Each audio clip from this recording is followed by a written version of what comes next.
nous allons parler de quelque chose que nous avons déjà commencé depuis le mois de janvier. J'avais promis, Dieu voulant, je reviendrai sur ça. J'avais parlé de sort de ta cachette en cette année 2014. Dieu s'est levé pour te soutenir.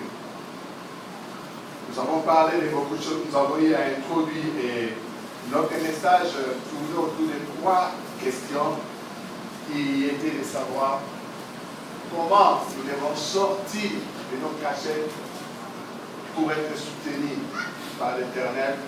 La deuxième question, c'est de savoir pourquoi nous devons sortir de nos cachettes. Et la troisième question, comment est-ce que nous pouvons savoir que Dieu s'est levé pour que moi, je puisse sortir de ma cachette?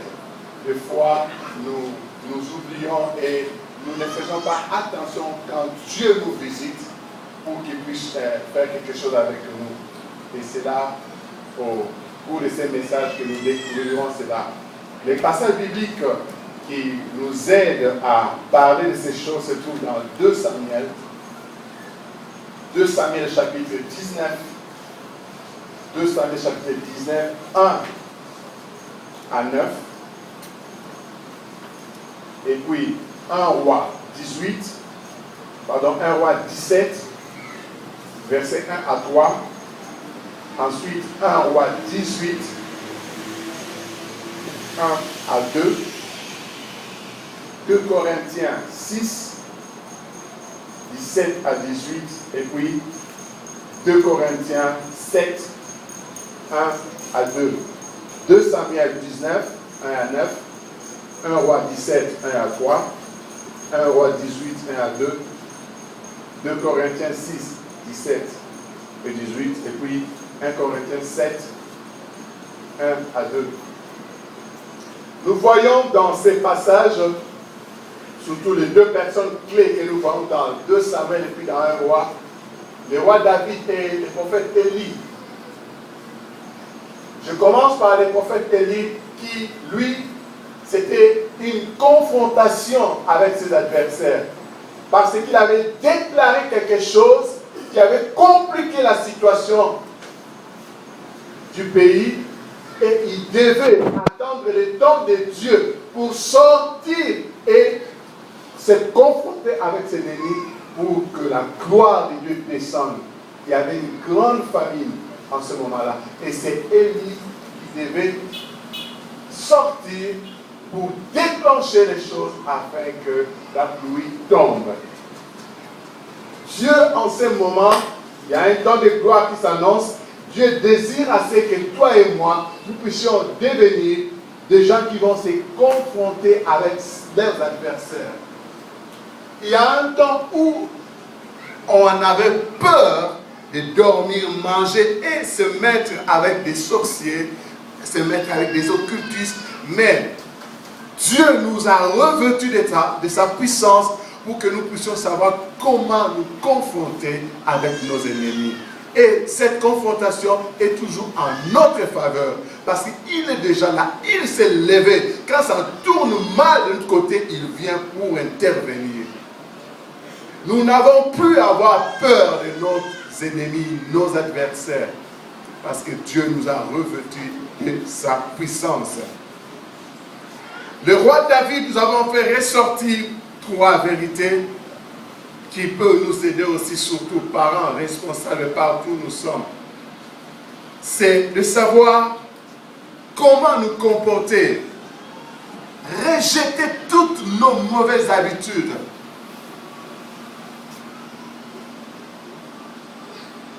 de prendre soin de ceux qui sont autour de nous, de savoir comment élever nos enfants.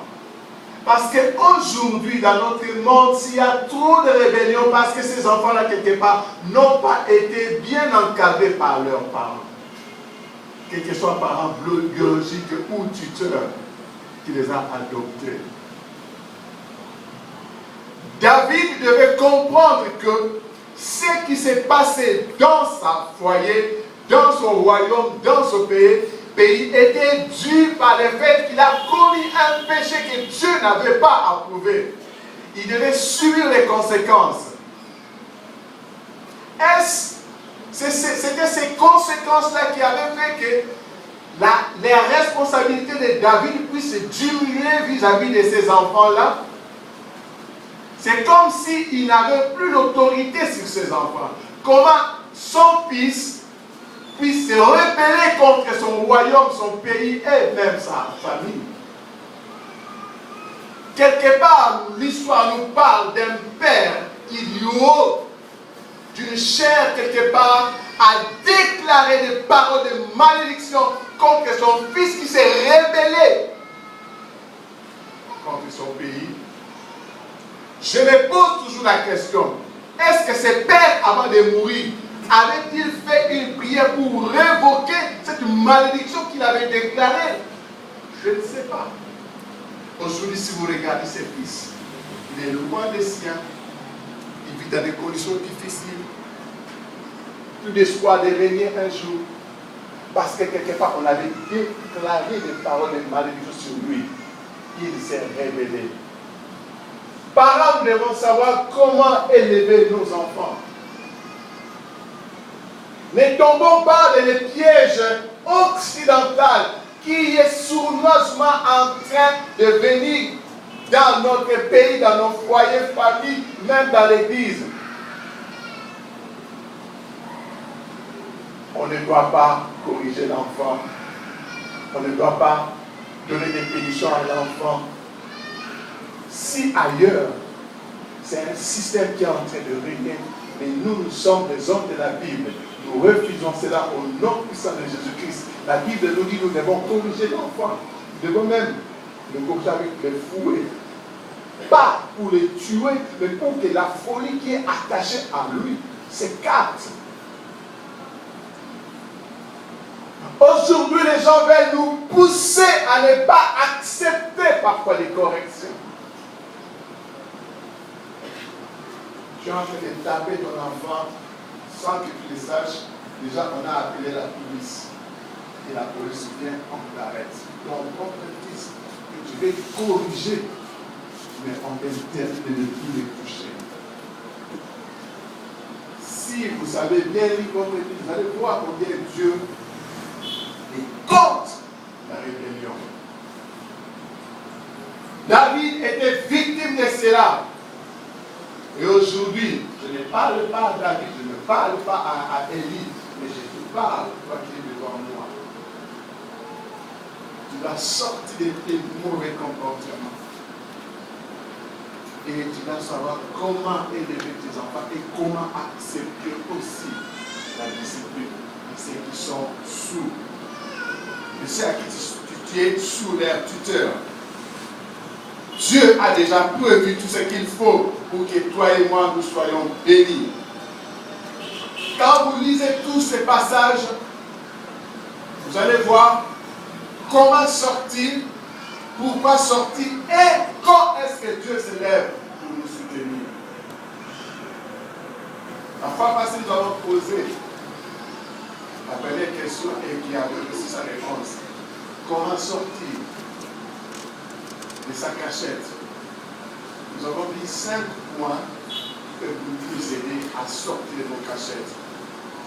Mais vous devez d'abord comprendre par cachette que tout ce qui est mauvais, tout ce qui n'est pas en accord avec la volonté de Dieu, tout ce que toi tu reconnais, qui est à l'encontre de la volonté du Seigneur, tout ce qui est péché, tout ce qui est mauvais comportement, c'est caché. Parce que quand nous faisons des choses qui sont mauvaises, nous ne les faisons pas vraiment en public, nous commençons en cachette et nous les faisons sortir.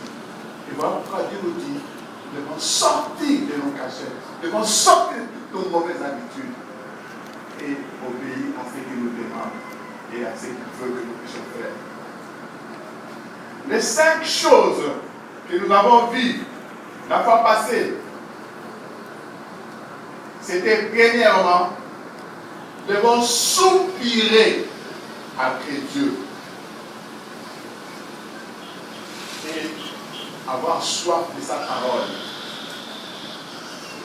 Si vous lisez le psaume 42, le verset 2 à 5, la Bible dit ceci, psaume 42, le verset 2 à 5. Comme il lui soupire après des courants d'eau.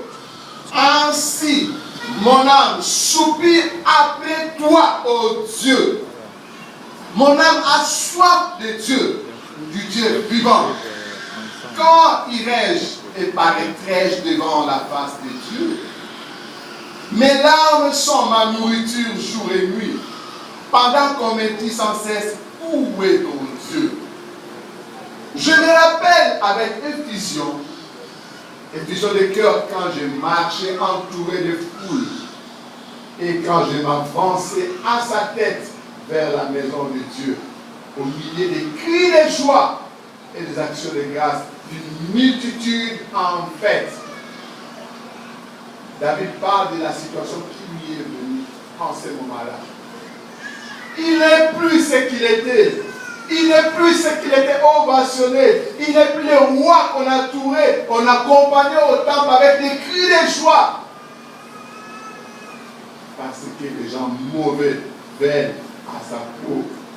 Le verset 6 dit, pourquoi t'as battu mon âme et gémis-tu au-dedans de moi? Espère en Dieu, car je louerai encore. Il est mon salut et mon Dieu. Alléluia. Quel que soit le temps que vous êtes en train de passer, même si ceux-là que tu supportais, que tu donnais quoi que ce soit, se sont révélés contre toi, ne t'en fais pas. Dieu est là. Il sait que ce sont tes ennemis. Il te donnera la victoire. Toi, soupire après lui et aie soif de sa parole. C'est la première chose à faire si tu veux sortir de ta situation.